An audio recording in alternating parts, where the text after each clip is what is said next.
They were the first large animals to fly.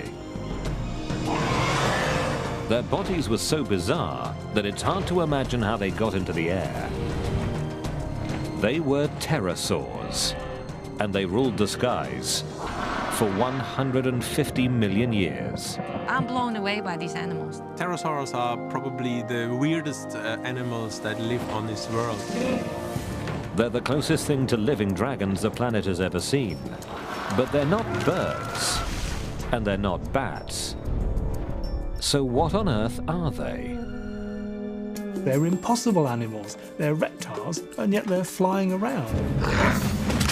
How on earth could these animals ever fly? And can they fly again?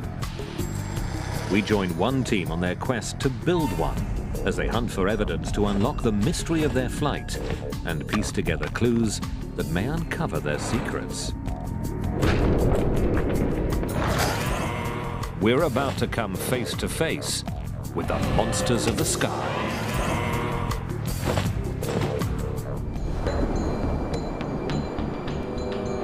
"100 million years ago, the Earth was a place in which many strange monsters swam and roamed. The planet was in the grip of giant reptiles, and the ancient game of hunt and kill played out on a scale we wouldn't recognize today.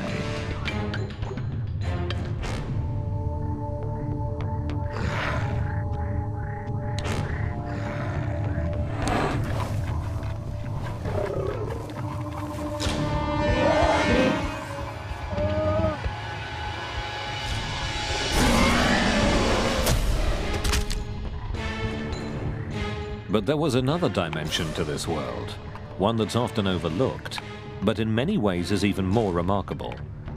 Our planet was also home to some incredible and mysterious creatures. Flying reptiles, some of them bristling with teeth. Pterosaurs.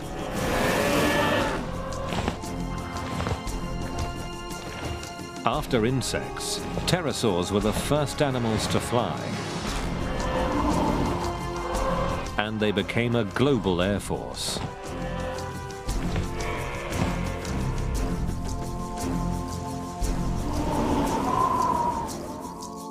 Pterosaurs appeared abruptly in the fossil record 220 million years ago. We still don't really understand how they evolved.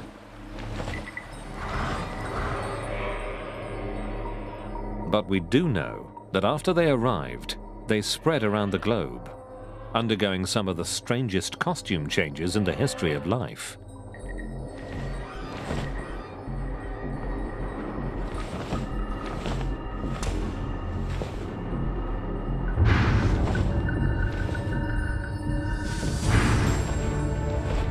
Some had short tails, others long. Some were as small as a sparrow. Others were giants.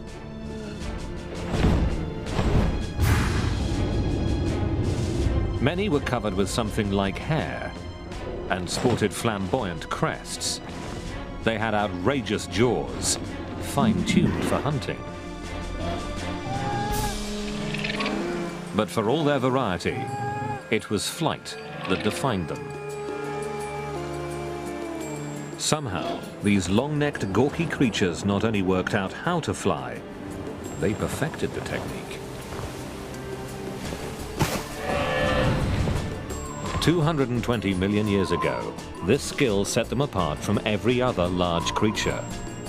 Birds didn't even exist yet. But pterosaurs ruled the skies.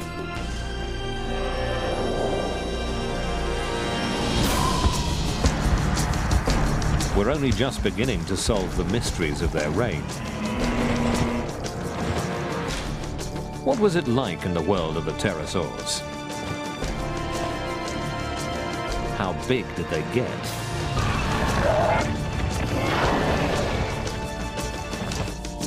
And how does an animal that resembles a broken umbrella get its ungainly body into the air and manage to fly?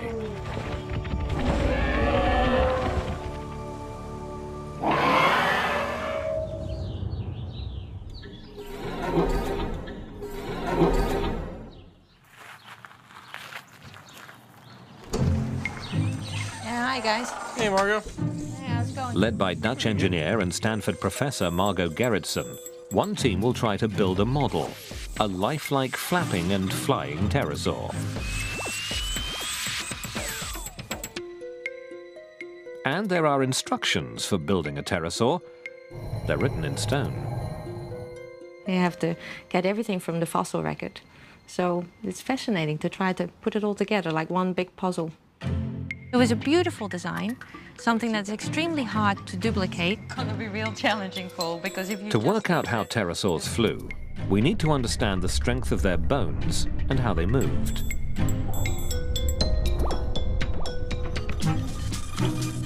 We also need to work out the shape and construction of their wings and how they flapped to create lift and thrust to power their flight. The Stanford model is in its early stages, more aircraft than animal. But gradually, it'll become more realistic as the team first builds it and then tries to keep it in the air. 5, 4, 3, 2, 1. Here we go. Their goal is to uncover the flight secrets of the first large animal to take to the skies.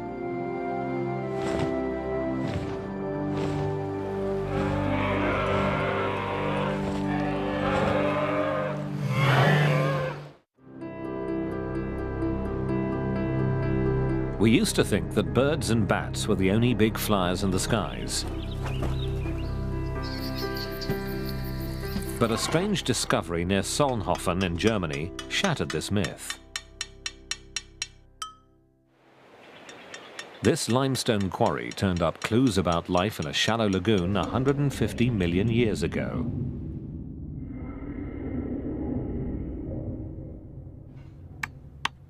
Less than 250 years ago, a quarryman here found something baffling.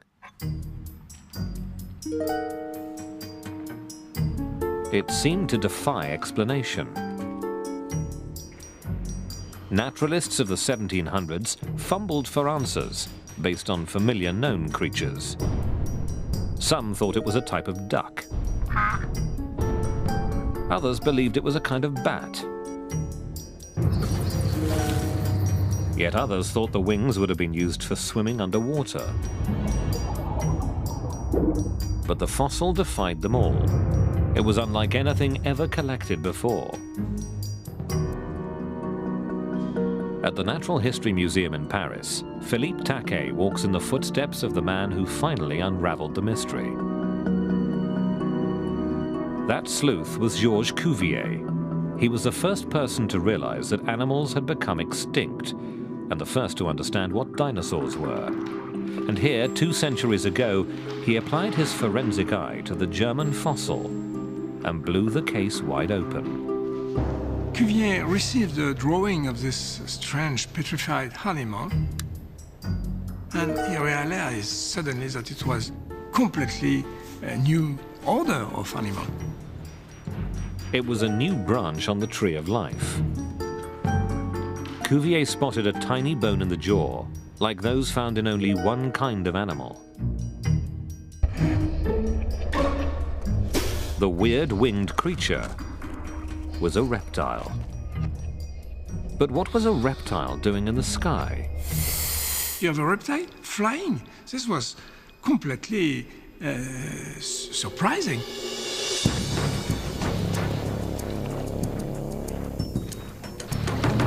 How could a cold-blooded, lethargic beast akin to a crocodile launch its bulk into the air?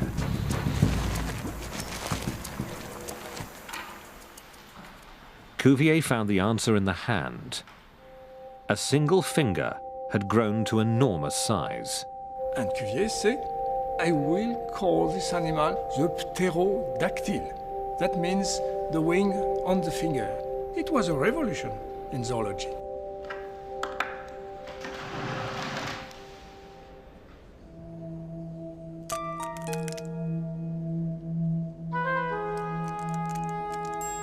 Cuvier could only imagine what it looked like when it took to the air.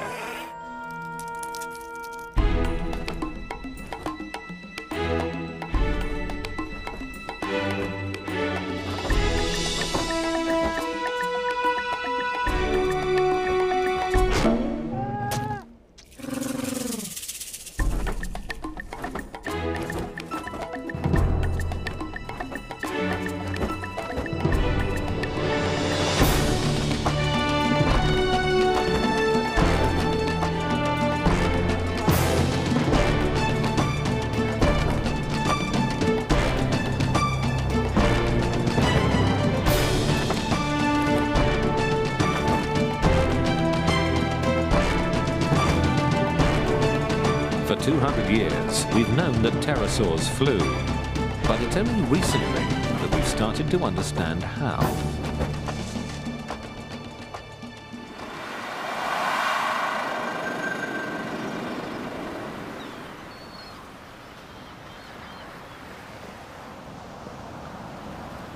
It's easy to overlook what an incredible amount of skill it takes to fly. To get answers about how pterosaurs did it, we can look at the wings of birds and bats. All flying animals use the bones of the hands and fingers to fly, but they do it in different ways. Birds have lost the fourth and fifth fingers. They take the first three fingers, and these form the supports for the feathers. In bats, it's a different story. The four fingers stretch and control the membrane, while the thumb is free. With pterosaurs, the little finger disappeared, and the ring finger was stretched dramatically. The signature weirdness of pterosaurs is this one mega finger that supported the entire wing.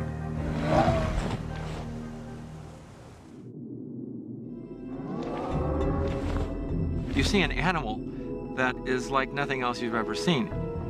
It's the most bizarre, ungainly, beautiful creature. I mean, it's flying with a finger. Evidence of that finger is elusive. Pterosaur fossils are extremely fragile. It's very rare to get a beautiful specimen of a pterosaur. Nevertheless, Paul Serino did it. A few years ago, on an expedition to Africa, he found a pterosaur where no one expected it. It's a pterosaur bone, probably a wing bone.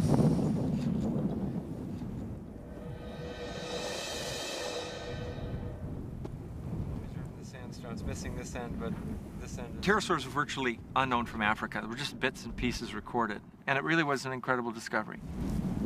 Before this expedition, major pterosaur discoveries had come from Europe, China, and the Americas. The discovery of our African pterosaur showed they had a global reach. They truly conquered every continent.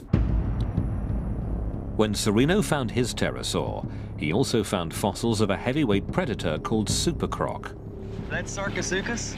This is Sarcosuchus, the giant crocodile of its jaw alone measured nearly 2 meters. One huge skull.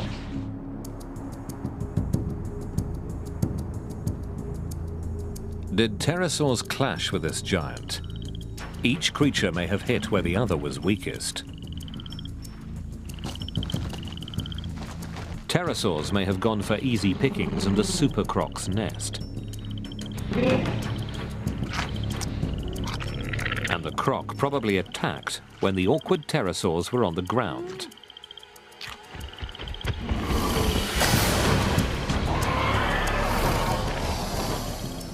Investigators recently unearthed evidence of a similar conflict, the first of its kind ever discovered. A fossil find in Canada may show that pterosaurs did tangle with dinosaurs.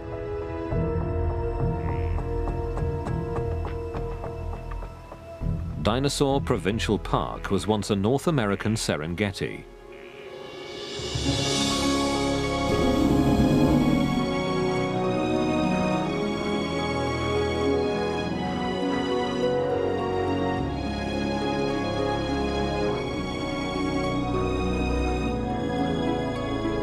Pterosaurs here tried to steer clear of danger on the ground.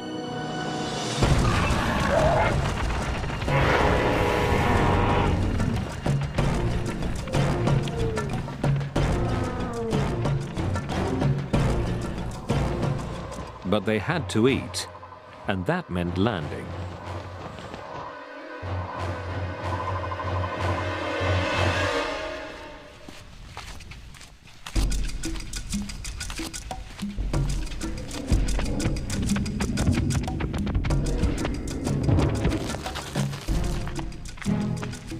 Eons later, a fossil hunter found hints of what may have been one pterosaur's last landing. I walked around a corner and took a couple more steps and looked down, and there was this long, skinny bone. And I'm like, this is interesting. It was part of a pterosaur's megafinger, and fragile pterosaur fossils don't usually last long in the open air. Not only that, but the first bone led to several more.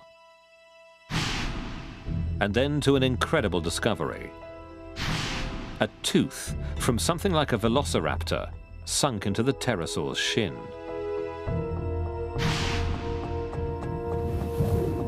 What had happened here?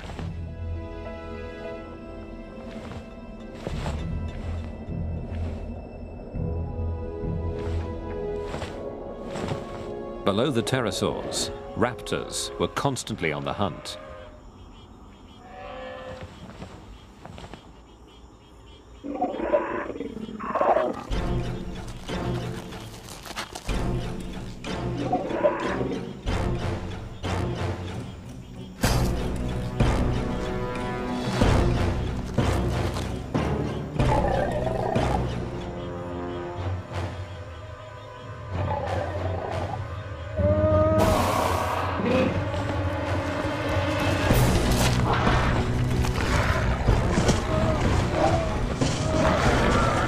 Pterosaurs on the ground were vulnerable. Their power was in the air. Flying was their ultimate survival tool. Pterosaurs dominated the skies, and they did this for 140 million years, which is a tremendously long period of time. Primarily they did this because they were the first to get into the skies. Before birds evolved, pterosaurs had the skies to themselves for 70 million years. They spread across the globe and morphed into a wild variety of forms. And aside from the power of flight, they all had one thing in common. Pterosaurs were incredibly effective predators. They could gobble up almost anything they could find. Their jaws tell the story of what they ate. We know of a lot of pterosaurs have no teeth in their jaws. It's quite possible that they were scavengers, and perhaps in some cases they fed on the bodies of dead dinosaurs.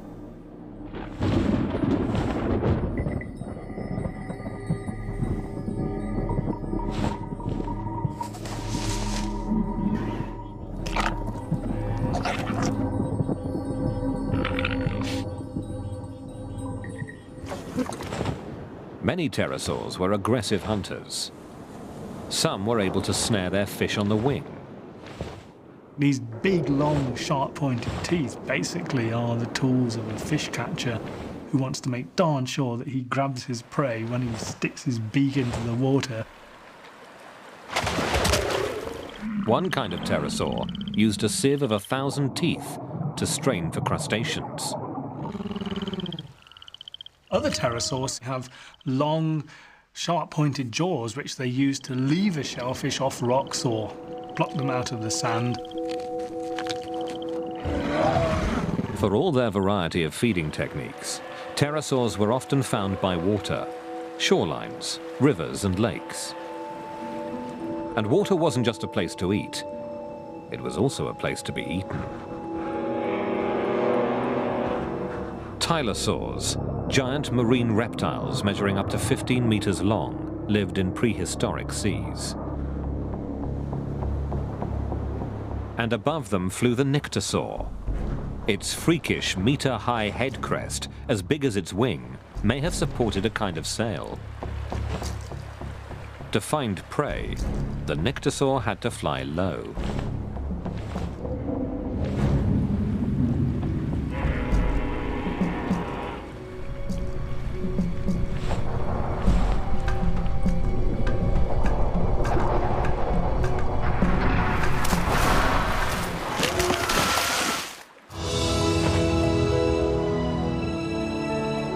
But for every pterosaur ambushed from below, many more spread across the globe. The 5-meter African pterosaur cast its shadow on duckbills. It cruised over prehistoric turtles.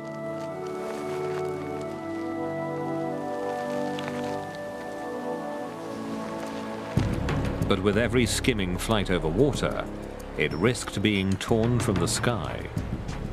So to avoid that fate, pterosaurs could not only fly, they could fly well, even at low altitudes.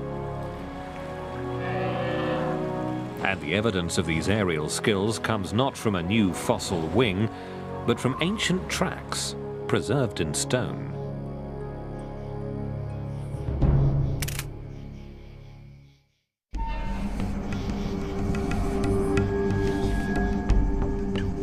In the past, no one ever thought that pterosaurs could have been skilled flyers.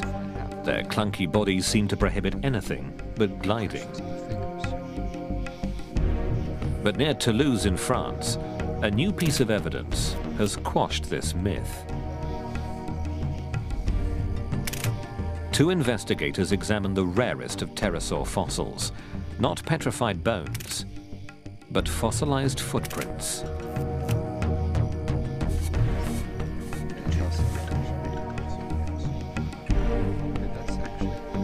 It's a unique site in the world. This is the first site that actually preserves pterosaur tracks that everyone agrees are pterosaur tracks. One set of footprints here is as vivid to trained eyes as a series of photographs.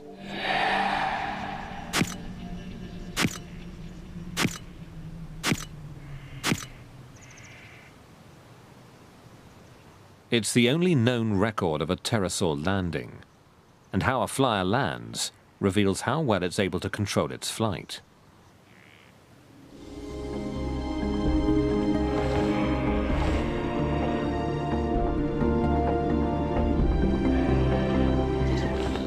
Aeronautical engineer Paul McCready is known for inventing weird flyers, like the Gossamer Albatross, the first human-powered craft to fly across the English Channel.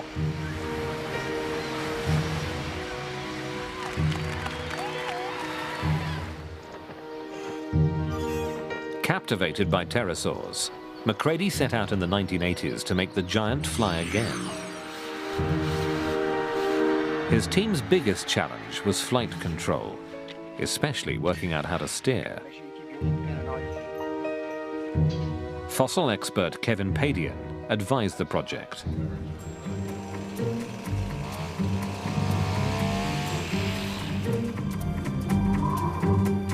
They were able to get it off the ground, get it up in the air. It was fantastic at the time. We now know that pterosaurs mostly relied on their incredibly sophisticated wings for steering. McCready's wings weren't up to the task. They were made from an unlifelike, rigid carbon fiber.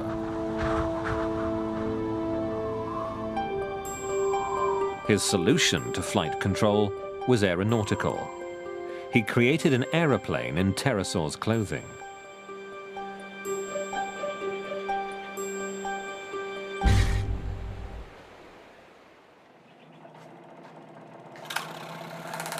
Gerritsen, on the other hand, is aiming for a lifelike pterosaur that steers like the real thing.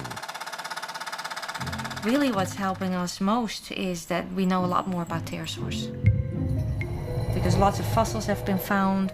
We know much more about how they were built. For example, fossil evidence shows that pterosaurs flew with their heads angled down, not parallel to the ground, as McCready's model did.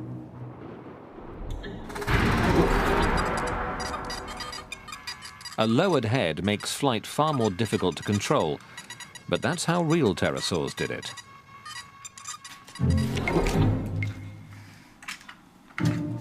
Weight is another challenge.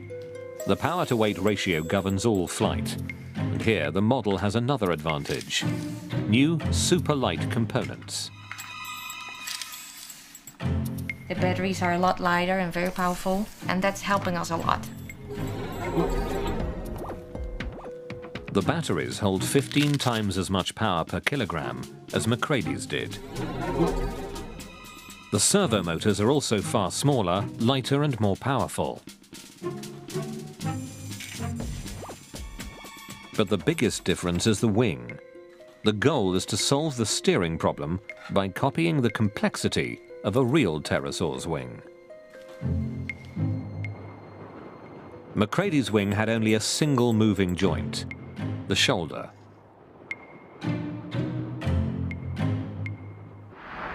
But this wing has 5 joints.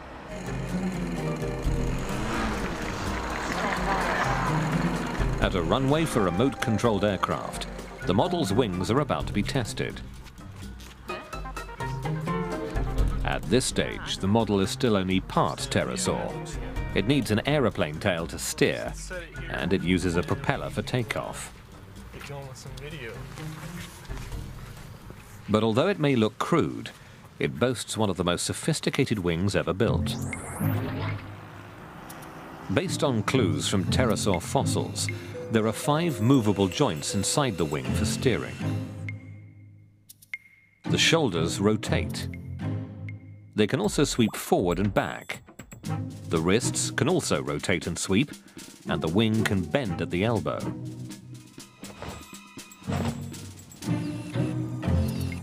The object now is to experiment with these joints. That's the one thing that we're trying to figure out with this replica right now. Which of the joint motions are really critical for control? The answer was wired into the real pterosaur's brain, so Mike Luvara will have his work cut out for him. It is a challenge. It's certainly like flying a ball, and you got to keep on trying balancing on top of the ball. Okay, here we go.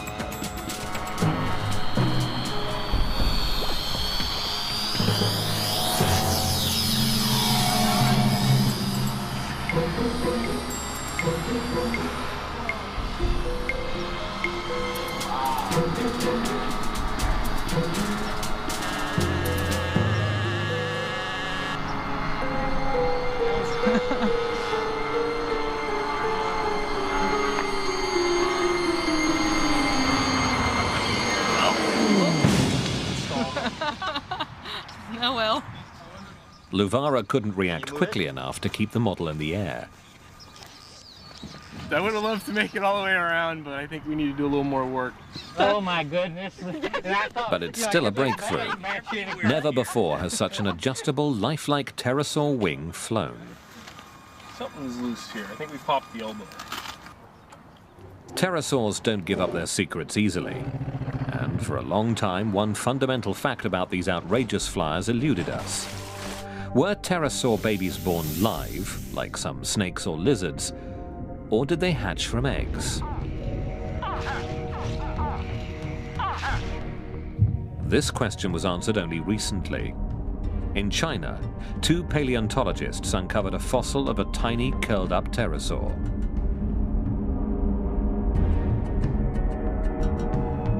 It was a pterosaur chick inside an egg. The discovery of the egg was probably the find of the century, because this tells us something about pterosaurs, about how they reproduced, of which we had absolutely no information before. It was pure speculation, and suddenly here we have an egg. This still doesn't tell us when young pterosaurs began to fly, but Dave Unwin has a controversial theory. Evidence shows that many baby pterosaurs died far from the nest. We find the fossil remains of these individuals miles out at sea.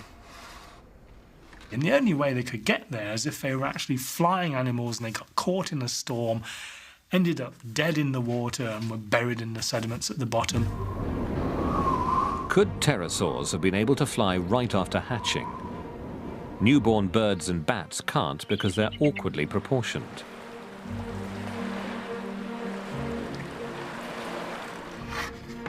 to prove his hunch that pterosaurs could take wing right after birth, Unwin needs more evidence.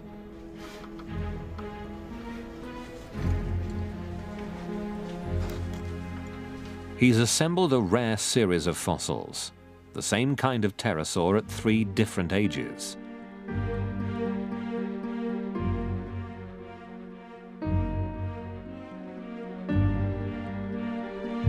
He measures the length of the bones that make up the arm, then those of the megafinger.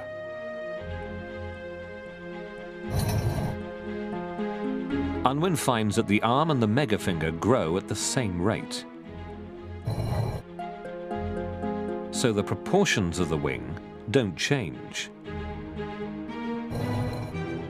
He also measures bones that have nothing to do with flying, like the beak, and finds that these proportions do change. So only the flight-critical bones keep the same ratio. The evidence about pterosaur hatchlings now comes together. They have all their forelimbs, they have their wing membranes. These tiny little pterosaurs could fly.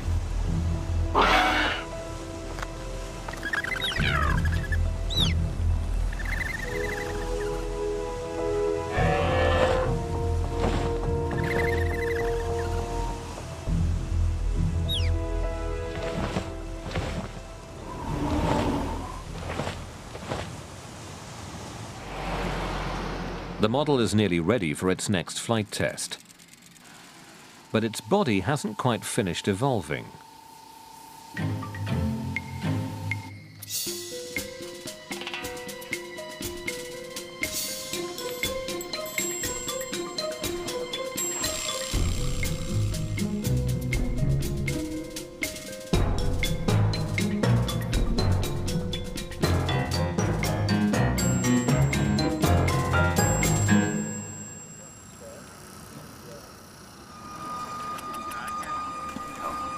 It looks so real. After its makeover, the replica is so lifelike that it's given a name. Herky, short for Hercules. And now Herky gets an accessory. It's something that real pterosaurs never evolved or needed. A parachute. Pterosaurs were known for their weird head crests. This metal one is part of a system to keep the head pointed into the wind, as real pterosaurs probably did in the air. For this crucial test, a large remote-controlled aeroplane will carry Herky aloft and then drop him. You want to check it? This is going to be our first flight with fur on the wings. It could go unstable, but I think in generally, we're going to be quite all right with it. This is close to being the weirdest thing I've ever flown. Herky must rely on Michael Luvara's reflexes. A real pterosaur had a big advantage, a flight computer, its brain. A new discovery suggests that its brain could make precise micro-adjustments of the wing many times a second. In a major breakthrough, recent X-ray scans of their skulls revealed faint imprints of pterosaur brains. Pterosaurs had huge balance organs that were able to measure tiny changes in pitch, yaw, and roll. A large part of the brain helped keep the pterosaur's eyes steady during quick maneuvers, a skill critical for hunting. Controlling flight also required gathering data from the wing as well as from the arm and leg joints that kept the membrane taut.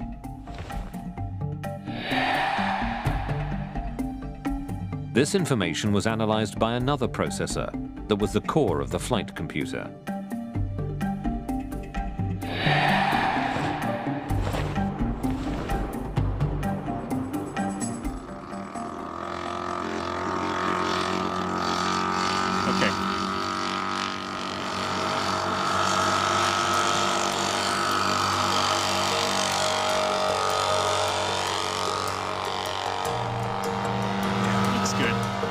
With Luvara filling in for Herky's brain and a second pilot controlling the mothership, a gliding test of Herky's lifelike wing begins.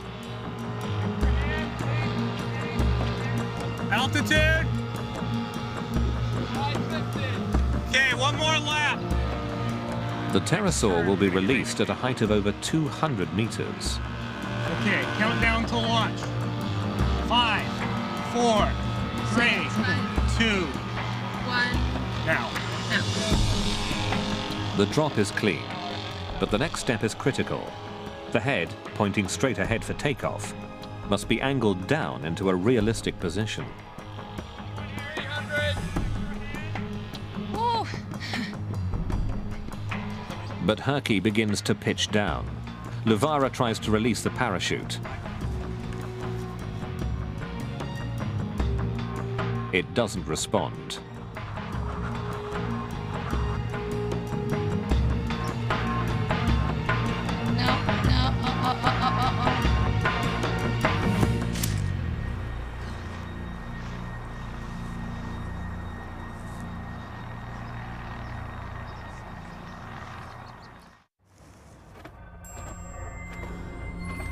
The reason for Herky's failed flight can be found by once more looking at birds and bats.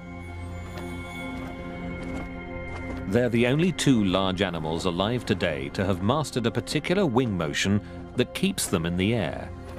It's called the flight stroke. If you want to get up in the air, you have to do a certain kind of motion with your arms. And you can't just flap like this, it doesn't work. It actually requires a stroke that's down and forward, up and back, down and forward, up and back. Pumping wings at high power for a long time is something that only warm-blooded creatures like birds and bats can do. They have a racing metabolism, the equivalent of a V8 engine. Taken to the air requires a lot of energy, and it requires sustained energy. If you want to stay up in the air, for safety's sake, you better be able to have a good energy reserve. Otherwise, you run out of gas and fall down in the middle of a big flight. It's not good for you. But pterosaurs were reptiles, and all living reptiles are cold-blooded. Could pterosaurs have been warm-blooded reptiles? There's a convincing clue to suggest that this may have been the case. A fossil recently discovered in Inner Mongolia shows a pterosaur that had fur not only on its wings, but on its body. This was also an animal with a big motor, but only warm-blooded beasts need fur to conserve heat. They're burning energy like mad, and they're able to burn that energy in bursts when they really need to. Something about that kind of lifestyle requires a physiology like a bird that is burning fast and hot. Maybe pterosaurs would have felt warm if you touched one. They were everything but like today's reptiles.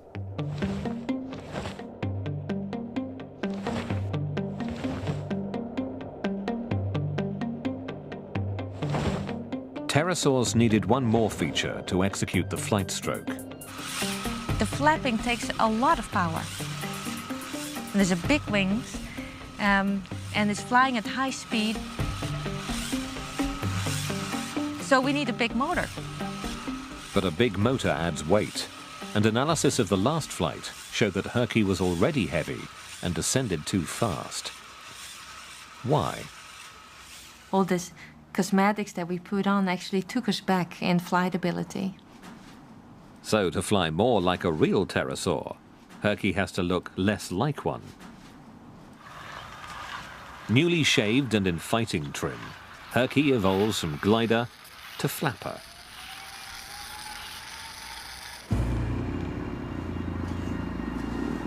Herky's been worked over, crash-tested and refined. He's as close to a real pterosaur as the team can make him. But is he close enough?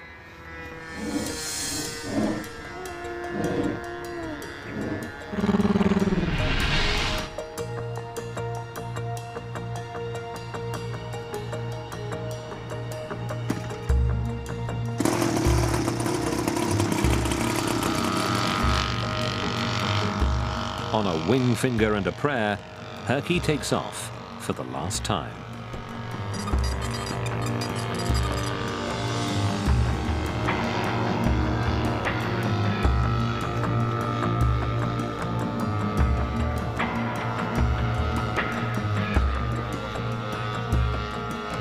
Five, 4, 3, 2, 1. Here we go.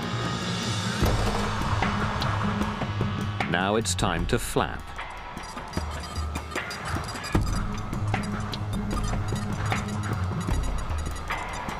But after a single flight stroke, the wings jam.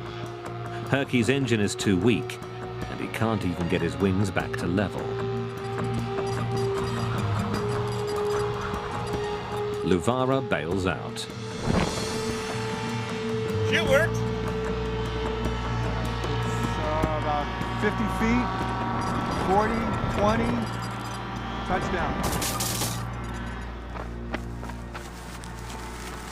Well, it doesn't look too bad. I think the parachute saved us. Yeah. I think we lost our clutch and gearing. Oh, that's it. Yeah, look at that. That's why it didn't flap. I think we were spinning the motor with nothing. Yeah, the whole clutch system came apart. How about that? Oh, that explains a lot. Well, that also Herky turns out to be a runt. Yeah. Later calculations reveal that his flapping motor had only half the power a real pterosaur would have There's an had. incredible load in the air. But Herky's wings have still helped to rewrite the book on pterosaur flight. A little bit of slop inboard. I don't know what that was. I'm really proud of the design of the wings. We built a wing that behaves beautifully in gliding flight. We can control the shape, and by controlling it, we can steer the pterosaur. So that's been fantastic. The real animals set an almost impossibly high standard. And it was only by building Herky that we've learnt just how skilled they were.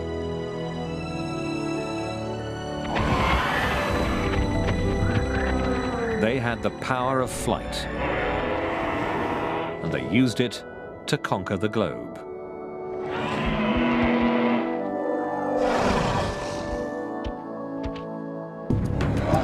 Tenacious hunters, they adapted to different diets.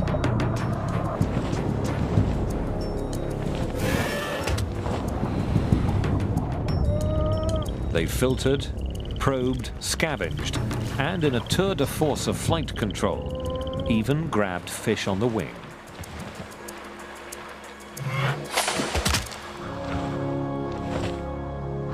They were quite amazing.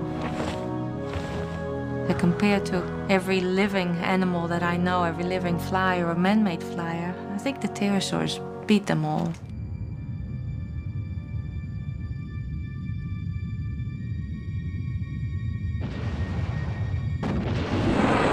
But after ruling the skies for 150 million years, the sky monsters and the planet suffered a calamity. An asteroid struck the Earth.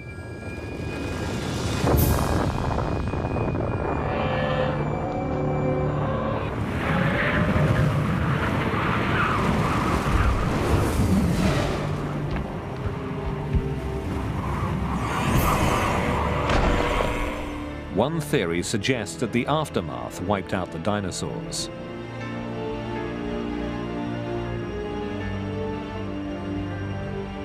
The monstrous marine reptiles also disappeared.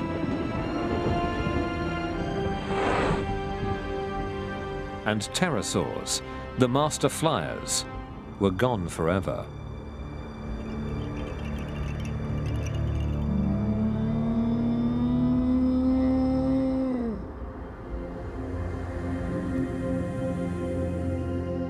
The skies are now left to the birds and the bats. But for all their majesty, they'll never match the grandeur and uniqueness of the greatest creatures ever to take wing.